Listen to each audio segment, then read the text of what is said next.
would like to invite Leanne Shelton to the stage. Leanne is recognised as a top AI expert by LinkedIn Australia and is a sought-after keynote speaker and trainer. With a 9-year-old SEO copywriting agency struggling to convert in a tough economic climate in early 2023, Leanne made the ultimate business pivot and embraced her newest business competitor in ChatGPT. With decades of writing, marketing and training skills in her back pocket, now armed with an extensive knowledge of AI, Leanne teaches business leaders about AI prompt engineering with the human touch. Please make Leanne welcome. Hey. Cool. Welcome everyone. Great to meet you all. I thought I'd actually start with a bit of interactivity of what your thoughts are on AI. So first of all, I'd love to hear, when it comes to ChatGPT, hands up if you use it daily. Daily, yep. Weekly, monthly, don't have an account, never touched it, have no idea what I'm talking about. Awesome, good mix in the room. Okay, I'm going to make sure this is very simplified for those who've never touched it, and those who do know a bit about it, feel a bit confident. I hope you still take something away as well. I'd also like to know, how is everyone feeling about AI right now? How do you feel about AI? Scary? Why scary? It can take over the world. It can take over humans. Yes, be nice to the bots, so when they do take over, you were the nice one. Yes? A tool to help our business. The tool's what, sorry? A tool to help our business. Is it a tool to help a business? Yes, very much so. Anyone else? How do you feel about it? Over here?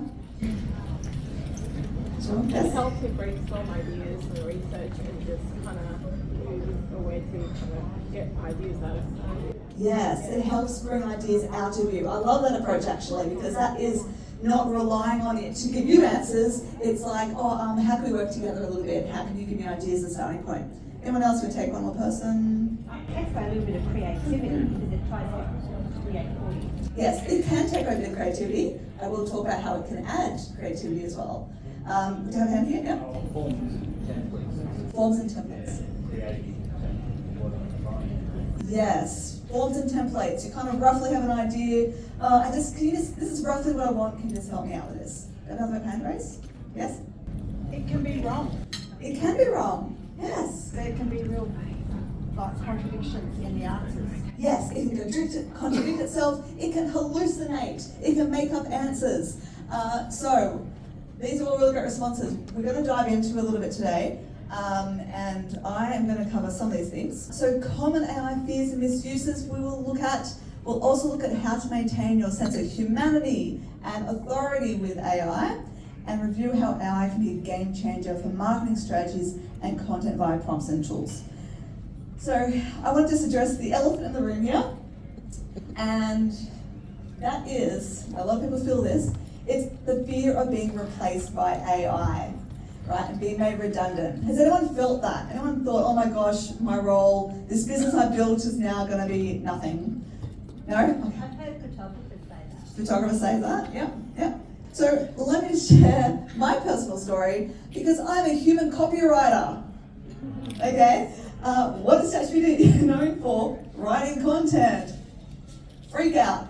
So my journey beginning last year, yes, as Michael mentioned, 9-year-old copywriting business. I write website copy and articles, and oh my gosh, this new shiny free tool has entered the scene. What am I going to do? How can I compete with that? How can I charge for my services when it is completely free?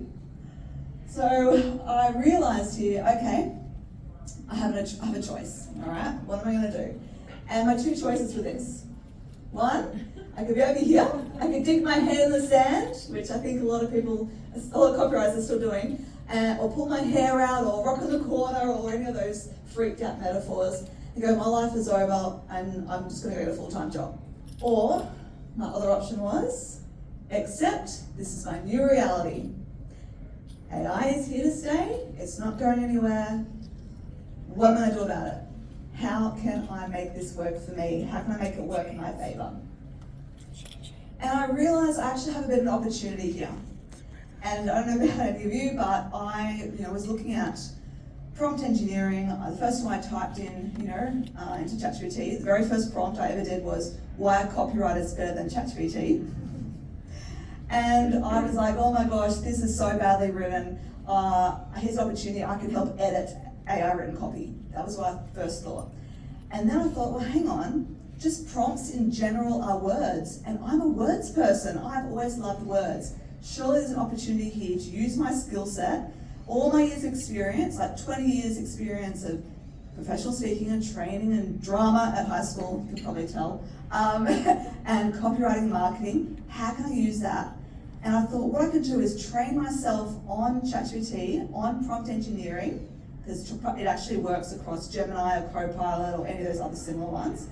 How can I use those skills and then help others? Because so many people will focus on the input, right? Over here, I bought one of those 1,000 prompts for $57, and it's always great prompts, but what do you do with the output? How do I make sure it's relevant to me? What's the context? And so I thought I can help fill in the gaps here. So with all my experience, it's just been a whirlwind 18 months. I pretty much decided, okay, I asked in the networking group, so I could make it happen, quarterly planning session day. What if I was just to put on a webinar on how to use ChatGPT and still sound human? And everyone in the room was like, yeah, do that. So I set myself a month. I read up, I think there was literally 3 books on ChatGPT on Amazon, and one of them was so badly written, I didn't get past the second page. Another one was not too bad. I understood it all, listened to a few podcasts, ran that webinar, and 150 people registered, with 70 showing up live, which is actually pretty good. But okay, I'm onto something. And then just kind of things snowballed. I was in the Australian, been featured in ABC News, run a webinar for like a digital agency with 184 people at its peak, based in India, spoken to some people from Hong Kong, and I've been to Malaysia 3 times this year to run 2-day marketing workshops, all about AI. So I think it's safe to say I made the right move, yeah? Yep. But look, this talk isn't actually about me, but I do want you to learn from my experience of not being made redundant and not rocking in the corner for too long anyway. You all right now have oodles of experience and expertise that you can bring to AI. Don't have AI replace you. I want you to see AI as helping to amplify that experience and expertise that you have. So I want you to see it that way. It is actually complementing what you have in your brain. So think of it this way, okay? We have accountants and bookkeepers use QuickBooks and Xero. We have graphic designers use InDesign and Canva, and project managers use Asana and Trello. I personally use a mixture of all of those, and I'm none of those roles.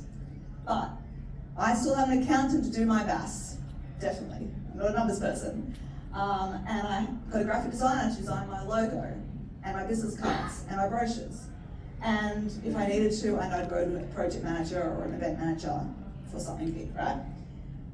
All these tools at ChatGPT should be seen as a tool just like these. You don't see any of these replacing the humans in those roles. So what they all have in common is they all require human management. They all need a human to run them, just like AI. We need humans to run them. And this is the biggest mistake I see when it comes to AI with marketing, just letting it take control. Going, all right, can you put together a plan for me? Great. All right, yeah, can you just write that content? Yeah, cool, publish. Look what I just did in 5 minutes. No, you need to manage the process. You need to reflect, use your creative and critical thinking to see, is that actually going to work for me or not? You can't just let it run wild. Now, one word that comes up when we talk about AI, does anyone guess what that major word everyone talks about with AI, what it helps to do? Saves time? Yeah. Productivity. Productivity, oh, be so much more productive with AI. The problem with that, like it can save you time, but it won't be 5 minutes. Maybe something that took you a whole day will take you 2 hours, but not 5 minutes. And I think some people fall into that trap.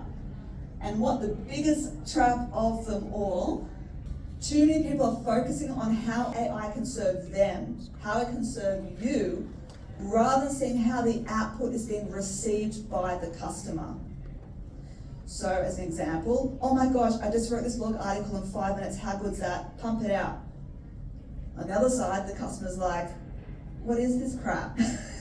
It's robotic, generic. Anyone come across that in their socials or articles? Yeah, you can tell. We've already developed a sixth sense of AI content with the words, those, unleash, unlock. Probably any other words people picked up on? Yeah, you know what I'm talking about. On the other side, the consumer's like, nah, you obviously haven't taken the time to write it. Why should I take the time to read it? And that means you're losing the know, like, and trust factor. So you have to put the effort in. Don't just focus on saving time, because you need to think about how it's going to be received. And I don't think enough people are doing that. I love Abby, and she's awesome, but there's some people who are doing sales spots to do the job of humans. She talked about the human connection and all of that, going the deep sales. These bots are not about that, and I'm going to like when a human telemarketer calls me, why am I going to want a bot calling me? I've heard, oh look, you can do 1,000 calls in a second. Yeah, but on the other side, I'm not appreciating that at all. It's not going to serve you. So let's talk about the importance of prompt engineering for marketing. Now, maybe it's a scary term for you, but really think of it as just like briefing, all right? So you're giving a brief to the tool, like a project brief for the tool. That's all it really is, giving instructions. Now, I want you to remember this little phrase, and you can take a photo if you want. It's not about what you ask AI to do, but how you ask it. Don't just shout demands at it. I want you to think about the ways you ask it as a proper briefing, okay? So, this chick here, I want you to see AI as a junior assistant or an intern, a human staff member, someone who is brand new, just say an intern. It's their first day on the job. They know how to use the internet. They were born with a mouse in their hand. But she doesn't know anything about your business. So would you on day one go to her or ChatGPT, hey, can you now create a 6-month marketing strategy for me and 10 social media posts and the next 6 articles? What are you going to get? Probably rubbish, right? What you need to do is go through an onboarding process. Hey, welcome to the team. I'd like to introduce you to our business, our brand voice, how we sound, how we speak, and here are who we serve. You would go through that process before you even start with, here's a project. But this is something so many people miss. You just don't know what you don't know. If you've done this, no worries, right? I know so many people have done this, the majority do. They jump ahead. What you need to do is start at step 1. Do this onboarding process, and I'll have some prompts for you in a minute that you can take photos of. You need to train it up to understand your business, your brand voice, your customers, before you do anything. Now, while prompts are not like maths equations, in other words, there are no absolute correct prompts, okay? I know like these prompt guys I was talking about, I know there's people I follow like, here's a great prompt, you get all the best results. Well, it'll work for one person, but it won't work for another. But I do have some great starting points that you can flesh out. So you should think about it once again. Join to a human for a project. What kind of details would you give them, right? If you think about it, as soon as you flip that switch, going, I'm talking to a human, all that sense of vagueness would go out the window because you think about it a little bit differently. So you can take a photo of this, but this is how you train up on your business, okay? So I'd like to train you to thoroughly understand my business, and you can put your business name there, including our core services and products, our values, unique selling proposition. You will then refer to this information to develop a strong marketing strategy and content going forward. Here are a variety of resources for background information. And a lot of people don't realize this, but you can actually train up your tool. The ChatGPT, it stands for pre-trained, that's the PT stands for. T is transformer, pre-trained transformer. It has been pre-trained with information, but not about your business. You need to do that. it may have, if you can ask her, what do you know about my business, and I might know some stuff, but you can actually then give your website link, upload ebooks, brochures, programs, courses. If you actually have a physical book, upload the manuscript, all that background information so it knows, has a very thorough understanding of you. And if you are worried about security, you can get the paid version of ChatGPT, and if you have a custom GPT, you can actually keep it all internal, or you can do all this in a temporary chat. But I think it is important to do it in the main body or in a custom GPT, so it has that memory for everything you do going forward. But you've got that, so now it knows your business. Then you go, my brand voice. And what I've realized the best practice is giving it samples of things that you've written, articles, social media posts, newsletters, anything like that. So you basically say, here are samples of content for my business. Please analyze the writing samples and or links, or attachments or links, whatever it is, and tell me what the business's writing style is, including the brand voice and structure. And put this into an official document with headings, which sometimes that can be a bit glitchy, but it can always give you a link to a document. Then it's going to literally tell you what your brand voice is. You might already have a style guide and think you know what words you use, like conversational and professional, or corporate, or casual and quirky. You might think you know what words you use, but does the AI agree? This is a good test to find out. Because if you think, you plug in, I want conversational and quirky, it can just go a bit too wild and you might not want it to, it may not relate to you. Or if you're speaking to Gen Alpha, it might work. Brand voice is really key. And then what we're going to say is, please remember this. And once upon a time, going back maybe earlier this year, it didn't have memory across different chats. Now it has memory across all your chats. So if you say remember this, it will then pop up with memory updated and it will remember it. It may occasionally slip into old habits and you go, oops, sorry, can you just rewrite that in the HumanEdge brand voice? Oh, apologies, here you go. It'll know because I labeled it before as the HumanEdge brand voice. Custom personas. Does anyone have a custom persona or personas they've already mapped out, like the name, age, demographic? Yeah. So if you have that, great. Just like the business process. Here are some of the customer personas that we have for our business. We've got Matt, we've got Jody, we've got Kim. And then when you're creating a project, a marketing campaign, this is for Kim. And it'll then bring up what it knows about Kim and speak to her, or him, or them. If you don't have a custom persona, you can get it to help you. Can you help me create one? What type of information do you need from me? And then it'll give you actually, a long list of things that you can fill out, and then you go back and say, here you go. Could you please now turn this into a persona, including a name, an age, all the core details, add a bit of storytelling to make it come to life. So it's great with helping you create that if you don't have it. And then you can review it based on what you know, and you can always fine tune it as you go along. Yeah. What do you mean by storytelling? So just like, rather than being all factual, I might say, they like to go fishing on the weekend, and it might just have a bit of like that playfulness to it, that's all, yeah. Yeah. Experiment with it. All right, so we've done the onboarding. Basically, those slides I just showed you should take you no more than half an hour. I did a one-on-one with someone the other day, and we had a 3-hour session. Literally, the first half hour was that. Bam. Great, now we can work on strategies and content creation. So, yeah, marketing strategy is the next step. Then you create your content. Don't jump to step 3. I also recommend, this is really cool actually, content pillars, otherwise known as like themes. You can create amazing things now that you've trained up on your business and your customers, because the themes should match the two together. Here's everything, here's what we provide as products and services, here's the customer's needs. Can you suggest some themes for all our marketing content? And here's the prompt here. With all the above information in mind, assuming you're keeping the same chat, what are 5 civil content pillars for my business? And these can keep being tweaked, but at least you have a really good starting point. And just to show you like mine, AI enhanced marketing strategies, human-centric, HumanEdge business name, leadership, change management, AI, personalization, engagement, and ethical use. So I know when I'm creating socials or articles, I can kind of meet each of those themes because these match my clients together with what I do.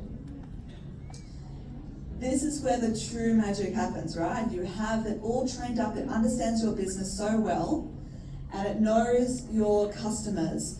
And now you can create those strategies. Now you can go in and go, all right, could you please create a 1 month blog article strategy? I want to be writing an article weekly. I want to be, for example, I was talking to a client that had 4 different customer personas, wanted to create a weekly article. You could say I want weekly articles, each week speaking to a different persona. Can you suggest some topics for each one? And what it came out was amazing, right? E-newsletters, you can even ask for templates for newsletters, by the way. Otherwise, can you suggest a plan for the next 3 months for a newsletter with promotional emails? And can you help me with a sales sequence? If we do this webinar on this day, can you suggest templates or ideas for that sequence? And then, of course, for social media, can you help me create first of all, what are the best social media platforms for my customer persona? Great, thank you. Now I know it's TikTok. Could you please create a 1 month strategy for TikTok, posting 3 times a week? More detail the better for the strategy. And then of course you can go into then fleshing out the content. Great, let's start with that first article, the first week. You've got this topic, this is your rough outline. Paste it in or just remind it. Say, okay, could you now create an outline for that article? And I recommend always starting with an outline because then you can see if it's going to go in the right track.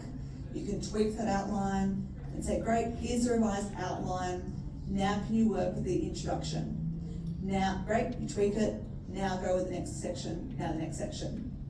And it actually works better when you take it step by step rather than asking to write the whole article in one go. One, it's a lot easier to edit when you're not dealing with a whole chunk of text. And 2, it kind of you're training it up as you improve each paragraph. It's more likely to get better and better, which means you have less time you have to spend with cleaning it up. And then socials as well, like TikTok for example, you can say, great, like that strategy. For those 3 TikToks, can you provide scripts for those? Please ensure it's including this, this, this, this. Okay, so now I'm going to put my copywriting hat on and I'm going to give you some of these extra little tips when it comes to creating that content with the human touch. So research. All right, so as I kind of mentioned before, ChatGPT has been pre-trained with all this information. I do not trust it, especially because it's like a baby right now. I've even tried Perplexity, and if everyone knows Perplexity, I refer to it as ChatGPT and Google's love child because it kind of gives you the answers, but also the resources. Even that hallucinates. I was looking for, just some good ChatGPT quotes or AI-related quotes. There's a really great one. I clicked on the link it gave me. That exact quote was nowhere to be seen on that page of quotes. So I don't trust what it's been pre-trained with. So what I say is, if you're writing an article, go to old school research. In other words, go on the internet and go look up industry or government sites or articles from trustworthy people, anything like that. Then you feed it into it. Great, let's work with that first article from week 1. Here are the resources I want you to use. Only use these resources. Do not go external, and then you know where the information has come from. So that helps you with backlinks for SEO purposes, so search engine optimization, more likely to help you with Google. You know exactly where they come from, so you can provide the links. You can also go check it hasn't taken the information out of context, right? Because you know where it's come from. So like I was saying before, it will take you a bit of time, but you can trust it so much more than if you just said, can you write this? It'll give you great stats occasionally, and you're like, where'd that come from? Oh, sorry, I don't know, I just made it up. Also tell it to only use UK English. I know I'm sick of seeing those Zs when we're Australian, and I know it's Australian writer or Australian business, and they've used Zs straight away. Oh, I know you've used AI, there's no like a trust factor. Tell it only use UK English. Remember this. Unfortunately, if you ask for Australian English or come out sounding like Steve Irwin or Al Stewart from Home and Away, it'll go way too far. So if you use UK English, it's much better. And you won't see the Zs anymore. I don't see it anymore on my account, which is amazing. You also want to be precise with the instructions. I can't touch upon this, but if you were getting to write an article or a social media post, say how many words, 150 to 200 or 300 words for a social media post. Still like to do those short ones, but I know from my experience on LinkedIn, the longer storytelling ones do better. You have to tell it. The article, you have to tell it. How many emojis? Once again, with social media, it'll just go nuts if you don't tell it. It'll just go, oh yes, oh, it's an emoji here everywhere. What you want the headings, what keywords you want to be featured, and what the call to action. Abby was saying, ask for the sale, ask for the next step, right? So you've got to put that in. Don't assume that it knows what it's talking about. So on this note, big on the human thing, don't ever accept that first draft and publish it, okay? I want you to always use that critical creative eye to check it and adding case studies, opinions, emotion, adding some layers to it. It's otherwise going to be surface level and bland, and there's so much of this already flooding the internet, I'm over it. You've got to add the human touch. You've got to add the customer's case studies that you've personally seen, your own, look at the facts, your own opinions. That's going to really connect with the audience. Of course, you want to check the brand voice is shining through, as I mentioned. Otherwise, go, hey, you forgot. Remember to do this. Try again. And if you do see those annoying AI phrases, you can ask them to be removed. You don't have to keep dealing with it. You can say, please remember never to use unlock, unleash. Delve is one. I actually love using the word delve. AI ruined that for me. Or in today's digital age, you can tell it not to do those, and remember that. And then it may forget, just remind it, and it will eventually remember. And then of course you can ask it to help with grammatical checks and cleanups. You can write something from scratch without AI at all. You don't have to use AI. And then you paste it in. How can I improve this? Can you fix up the grammar? Don't make any major changes, just tweaks. And then it will help you out with that. Now, I'll mention some other tools. I've got like 5 minutes. Now, I'm a little bit different to many of the AI enthusiasts out there who are constantly promoting this AI tool and this AI tool. Look, the 10 AI tools I use every single day in my business. I actually don't agree with that.